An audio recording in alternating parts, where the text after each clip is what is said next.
Hey guys, welcome back to my channel. In today's video, we're going to be talking about the 5 potential cons of working from home. Now, I've been working from home for about 4 years now.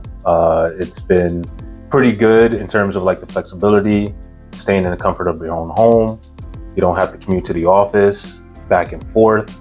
You know, when you're dealing with early morning commutes versus rush hour traffic at the end of the day, not sitting in just like a cubicle in the office. You kind of have freedom to move around, do whatever you want to do, and there's no repercussions, right? I've definitely noticed was isolation and lack of social interaction. Now, I love to go out on the weekends. I'm never really like in the house as much.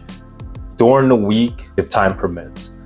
Going to the gym and interacting with others is very, very helpful. If you don't really have, like if your friends are too busy or you don't really have that day-to-day interaction like you would in the office. It's always good to just get outside and actually talk to others. If you stay inside, it's gonna cause a lot of issues for you. For example, it will cause a lot of issues mentally. You're sitting there isolated. So I would advise you guys to get outside. If it's not to the gym, take a walk, run an errand, talk to someone at the grocery store or on your walk. Just make sure that you have those interactions because, you know, staying to yourself is not good. Like we're social creatures. We have to interact with each other. You got to have that ability to be interested in other people and not just be to yourself and stay isolated from the world. It will make you feel a lot better that you're accepted by a group of people. And it's gonna definitely change your mindset in terms of staying on the grindstone and just working all the time as opposed to taking a step back and actually seeing what's going on out there in the world. The second thing is work-life balance. Now, the good thing about going in the office is that you got your 9 to 5, you got a set schedule, right? Like you're doing this one particular job from 9 to 5. And that's it. Now, working from home, that schedule is a little bit flexible, right? When I first started out, I would just sit at the computer and work on a problem all day. And usually this would be from 9 to 7 o'clock, 8 o'clock, and it gets longer throughout the day. And I noticed this was a big problem. So what I started doing was look at the big picture of what the problem is, create a list of all the smaller tasks, or at least the hardest tasks that's in that list, and then take care of that one first and then trickle down into the other ones. You don't really have to sit there and be dedicated to this one thing that's been bothering only you and not anybody else. Now, if you have deadlines, that's another story. You have to plan that out a little bit more efficiently. The third thing is distractions and reduced productivity. This is a big issue for me. If I have my phone on me and I got notifications going on, I'm looking at YouTube, podcast, and looking at Spotify, changing music on my phone, talking to people, chatting. This is gonna cause distractions and trying to get things done. And the easiest solution to this problem is to put your phone on Do Not Disturb or put it in the next room. Don't even think about it. And just focus on whatever you need to do, whether that's a 4-hour time block that you need to set up. Focus on that first. Take a break. Look at your phone if you want to for like a couple minutes or so. Then get back to working on what you need to get done. That will help you tremendously. So definitely minimize distractions so you can stay on track and you have more time to do the things that you want to do throughout the day. The fourth thing, communication and collaboration. Now, I honestly haven't had this problem because I like communicating with my teammates, the company I work for.